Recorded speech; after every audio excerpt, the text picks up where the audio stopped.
Hello and welcome to my channel. My name is Ijima Fab. So today I'll be taking you on how I made this fabulous gown. So for the gown, I'll be working with this fabric. So I have the Ankara fabric here, which I'll be using for the parchment, and I have my crepe fabric here. So making this gown, it depends on the fabric you want to make use of.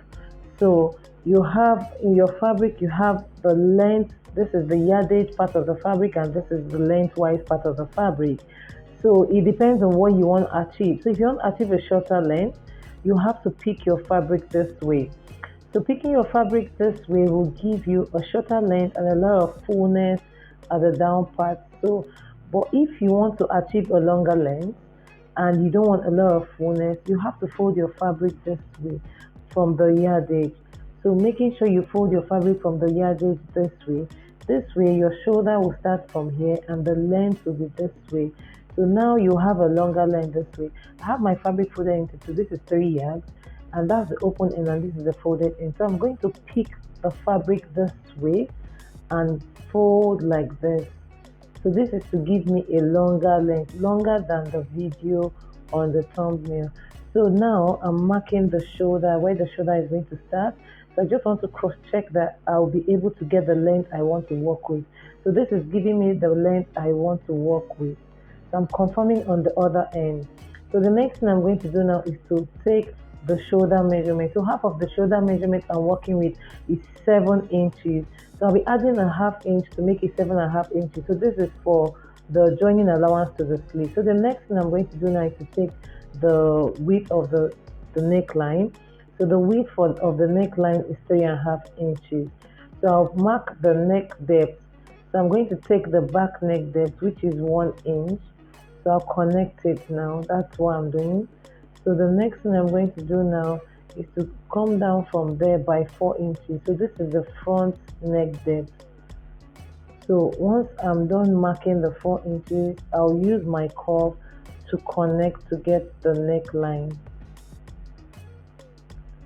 So after I was done doing this, I'll mark 1 inch at the end of the shoulder there for my shoulder slope, and I'll connect it to the neck width.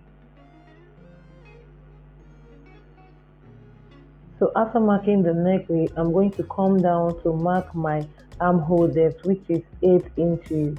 So from the armhole depth there, I'm going to create the armhole. So I'll be marking the same thing which I marked at the top there, which is 7.5, to make sure I'm on the right side. So from the next thing I'm going to do now is to connect from that marking to the other marking to get my armhole depth. So to get the armhole curve at this point here, because this is going to serve as a chest liner, I'll be marking quarter of the bust measurement. So quarter of the bust measurement is 10 inches.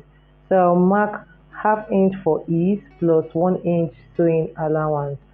So the next thing I'm going to do now is to divide the armhole depth into two. So on the marking there, I'll come inwards by half of an inch. So from there, I'm just going to connect to get my armhole curve. So that's that for the armhole curve. So the next thing I'm going to do now is to take the length of the gown. So I'm going to mark the length of the gown. So if you're marking yours, just choose the desired length of the gown you want. So placing the tape at the beginning there of that line. Then the next thing to do now is to connect from where I'm placing my ruler to where the gown length is supposed to stop. So just connect from there. So next is to determine how long you want the parchment or the yoke at the front to be. So you can make yours 8 inches, 10 inches, just determine how long you want it to be. So from the shoulder measurement, I want mine to be 15 inches. So I'm going to mark 15 inches. Then at the shoulder, I'm dividing the shoulder by 2. So I'll divide the shoulder into 2. Whatever I have, I'm going to mark it there. And that's where I'm going to connect to get my V. So I'll connect from the shoulder to that 15 inches which I marked to get the V. So this is going to be a cutout. This is where I'm going to cut out to get my parchment, which I'll be attaching again. So at this point, before I cut out, the next thing I'm going to do now is to add a half inch at the shoulder for joining allowance. So after adding the half inch, I'm just going to go ahead and cut this out. So making sure to cut it carefully. So I'll be cutting it with the back neck measurement, the back neckline. So after cutting with the back neckline, then I would now focus on the front panel. So now I'm cutting this out, and once I'm done, the next thing now is to concentrate on this front. So I've taken away the back neckline. I'll be cutting out this front before I cut out the parchment. So guys, at this point, if you don't want to cut this out and replace it back, you can as well go ahead and cut out a desired shape of your choice and place it on top and sew it. So you don't necessarily need to cut this out like I did. You can as well cut out the design of your choice and place it on top. So after cutting out, the next thing I'm going to do now is to take this and use it to cut a replica of what I have with the fabric I want to use as a parchment. So I'll be making use of the Ankara fabric. I'll cut this and show you how it looks like. So for the back, I'm going to come down by 5 inches. So this is an opening for the back, so as the head can pass through the dress. So I'll be splitting this open and stop at this 5 inches marking. So I've gone ahead to cut out the parchment. So this is the Ankara fabric I want to make use of. And I went ahead to add a sewing allowance by the side there for stitching. So the next thing I'm going to do now is to start at the bottom. I'm going to place my fabric this way, right side facing each other. And I will sew from the bottom upwards. And I will do the same thing to the other side of the top. So after I was done doing this, the next thing now is to cut out the facing. So for the back, I'll place it this way. Now I'm going to mark where my slit is going to stop. And from that place where my slit is going to stop, I'll have a 3 inches length. So I'm going to mark the neckline now. So after marking the neckline, I'm going to mark about 2.5 to 3 inches at the shoulder this way. And I'll remove the back piece. So I'm going to connect from that marking there all the way to the 3 inches length after the slit. So this is the facing for back piece. So I'll go ahead and cut the facing for the front piece and also open this at the center. So for the front piece, I also have 3 inches after the neckline there. I'll repeat the same thing I did for the back piece. Trace out the neckline and remove it and connect to the end. So here I have my facing for the front panel. So I'll cut this out.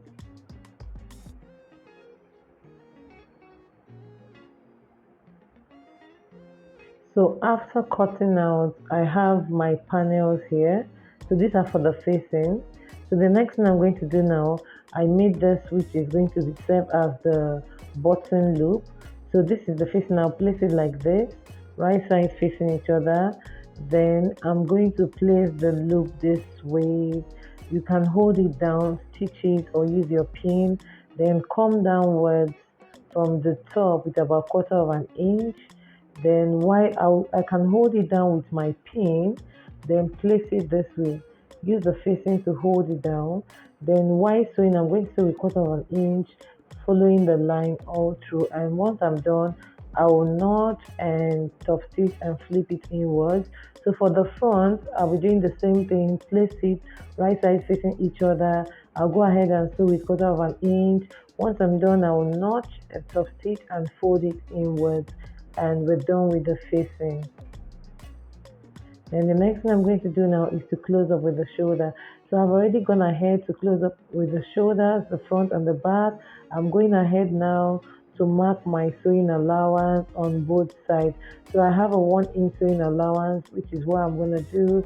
So for the sleeve, I've gone ahead to mark the length of the sleeve I want, and also the width of the sleeve I'm making use of is 12 or 13 inches, and the length I want to make use of is 18 inches. But I added 4 inches extra allowance to take care of the sewing allowance, the elastic casing, and also the elastic effect, because once you have an elastic at the end, it's going to bounce up.